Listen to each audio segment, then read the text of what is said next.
Welcome. Here we are going to now see a video demonstration of the experiment logic gates.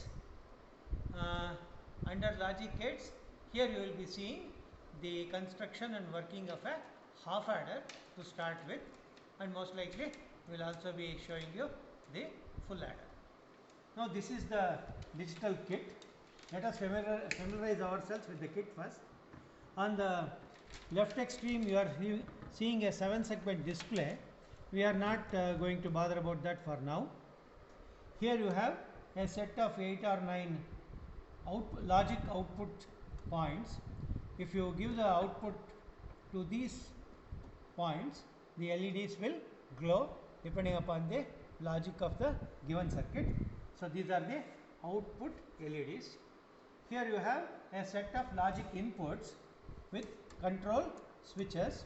Up is on, down is off. As you can see from here, high and low are shown. Whenever an input is applied, the LED here glows, tells you that such an input is applied. Here this is your IC base. So what you do is you release this switch, then this is the IC 7486, which is the XOR gate. You see a notch here, U-shaped. You start from the first pin on that side. So this is a 16-pin base. I got only 14 pins, so I will push it to the top position. Now my IC is fixed. Here these are the various points or pins to which inputs can be given. It has a provision for 16-pin chips. I got a 14-pin chip, so 2 of the pins I am leaving out without any connection. First thing you do is, when you start the experiment, power your ICs. So VCC should be given to pin number 14 in all 7400 experiments. So here the bottom 2, that is pins 8 and 9, are left out, so 14 becomes 16. So this is where you give the plus VCC. Now pin number 7 is usually grounded. So what you do is connect this G and D to pin number 7. You have powered your supply. Similarly, here also we can do the same thing. I am using this a 7486 IC, which behaves like a XOR gate. Here I have got 7408, which is an AND gate. Together, when it starts working, to start with we will be building a half adder. So now both the ICs are powered. So initially what you do is you first check whether all the possible gates in each IC chip are working. So for that, as you can recall from your pin diagram, 1 and 2 will be inputs, 3 will be output, 4, 5 will be inputs, 6 will be output. Here again 8 will be the output, which now becomes 10 for us. 9, 10 will be the inputs. Similarly here 11 will be output, 12, 13 will be inputs. This is a quad 2 input XOR gate. So 4 XOR gates in one chip. So let us start by simply trying to test these chips. So pin number 1, I give it to one logic switch. Pin number 2, I can connect it to another logic switch. Pin number 3 is the output that you connect to the output LEDs. Now we are ready to demonstrate the experiment. So we power on, we power the kit on. Now as you can see, I am ready. So I will call these inputs 1 and 2 as A and B. A and B are connected to the 2 leftmost switches. This is A, I have switched it on. This is B, I have switched it on. Now XOR gate produces a high output when one of the inputs is high. So let us test your truth table now. Both inputs are low, the output LED is not glowing, so first condition satisfied. Now let me make A as high, B as low. One of the inputs high, so the output LED is glowing. Next, I will make B high, A low. Again you find LED glowing. When both go high, output should be 0. That is what you are seeing. So the first XOR gate has been verified. Now we can go for the second XOR gate. Pin numbers 4, 5 as input, 6 as the output. So what I need to do is, for safety sake, I have switched off. Now I can simply shift these pins. 6 to the output, 5 as input B, 4 as input A. Now I have made the switch. So I will switch on. As you can see now, all inputs are 0, output is 0. One input goes high, output goes high. The other input goes high, output goes high. Both inputs high, the output is 0 again. So the second set of gates consisting of pin numbers 4, 5 and 6 have also been verified. Now we can go for the other 3 gates. Let us see.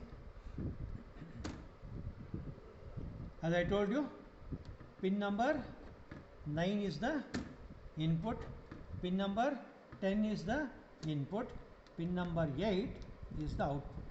Here, because we have left out these 2 pins, 10 becomes 8, 11 becomes 9, 12 becomes the other input.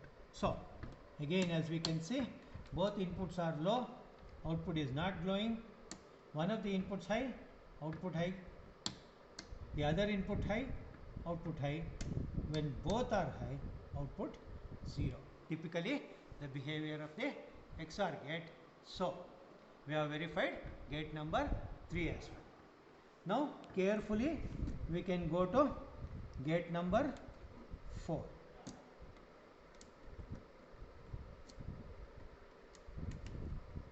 Again, all inputs are 0, output 0. One input high, output high. The other input high, output high. Both inputs high, output 0. So all the 4 gates of the quad 2 input XOR gate, the 7486 chip, have been verified. Now we can now, in the half adder, as you have seen, we use the 7486 to produce the summation, and the AND gate we use for taking care of the carry. Therefore I have used here a 7408 IC chip, which is again a quad 2 input AND gate. The first business, the first task for us is therefore to verify the gates. Now let us do that. Again, as usual, pin number 1, I will use the other sets of inputs just to check them. Pin number 2 again as another input. Pin number 3 I will use to look at the output. Output I will put it to this point. Now I am ready.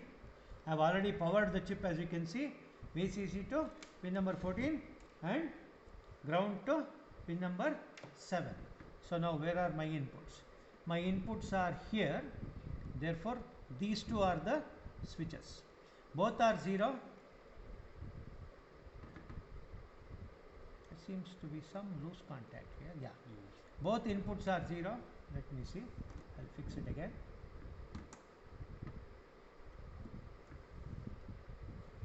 Possibly some loose contact. Oh, this is coming from a different chip. Okay.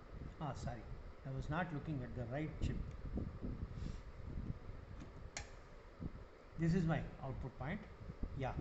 So when these 2 are the inputs, this is the AND gate, so should produce a high only when both the inputs are high. So both inputs are low now, output is low, that's fine. Now one of the inputs goes high, output still remains 0. The other input goes high, output remains 0. When both are going high, output is going high, as you can see. So LED glows when both inputs A and B are high. So the AND gate is an all or none type of gate. All the inputs have to be high for the output to be high.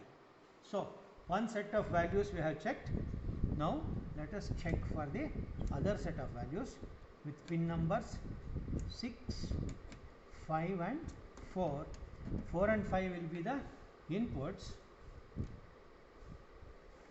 This is the other chip, so no problem. 4 and 5 will be the inputs, and output I have given to this LED. Again, both the inputs are now currently 0. LED not glowing. One of the inputs high, LED is not glowing. The other input is high, LED not glowing. When both go high, LED glows. So the second NAND gate of this particular chip 7408 quad 2 input AND gate is verified. Now we go for the third set of connections. Pin number 10 becomes 8, as I told you. The other two pin numbers 9 and 10 are the inputs. Now I don't know if this will work. Let me check. Oh, ground, I think I made a mistake here with the ground. Yeah, pin number 7 is gone. So where is the pin numbers? Two inputs are given. This is what? Yeah, this is the output point, right? Yeah. This is the output, I think is, yeah, 1 minute. These are the inputs, right? Okay. Let me set them right. Yeah. Now I am ready. Pin number 10, which is 8 for me, is the output. So given to the LED. As you can see, it was glowing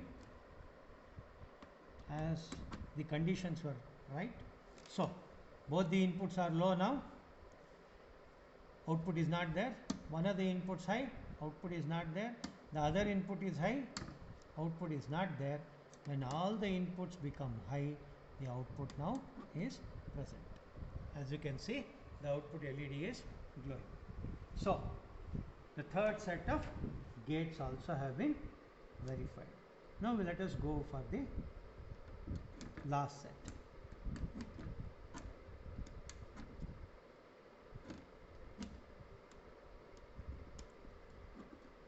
Now we are ready to test the last set of gates.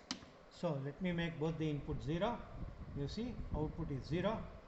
One of the inputs is high, output is not there. Only the other input is high, output is not there. Both inputs high, you will get a high output. And when dealing with 7400 series of gates, I should also tell you that any floating input will be treated as high. So as you saw here, several times my pin connections were coming off. If such a thing happens, then that input will be treated as high. You should be careful about it when you actually do the experiment. Okay, now we have finished testing both the ICs. Now we can use them in a combination to look for the half adder. Cancel. So now I have completed the connections for the half adder. As you can see, both the ICs are being used. I have powered both the ICs by connecting VCC to pin number 14 and ground to pin number 7. Because only two numbers are added, I have now made the two inputs common to both the chips. You could actually make ground also common. Let us see. So input 1 is connected to, of the 7486 is connected to pin number 1 of 7408. Pin number 2 of 7486 I have connected to pin number 2 of the 7408. 3 as an independent output I have given. This is the output of 7486, which gives you the sum. Similarly, here I have picked out pin number 3 of the 7408 IC. That black wire that you see here, that will be the output for the 7408, which would indicate to us the carry which you get only for the last combination. Now let us try. So both the inputs are low, sum is not glowing, carry is not glowing, that's fine. Make one of the inputs high, you see the sum LED glows, carry does not glow. Sum is 1 because only one input is there. Now I am giving the other input, again sum glows, carry does not glow because it is the addition of 0 and 1. First case it was 1 and 0, second case it is 0 and 1. So only sum is glowing, carry is not glowing. When both were 0, sum was 0, carry was 0. I will show it again. See, both the LEDs were not glowing. Now if I make both the inputs high, you should find that sum becomes 0 because the carry is generated and the carry should glow. Hey, both should glow. Illa, 1 0. I think only one will glow. Yeah, 1 and 1. So 1 0. Sum 0, carry 1. That's fine.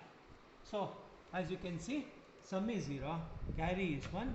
If you recollect your truth table for the half adder, you find that the truth table for the half adder here has been verified. So as simple as this.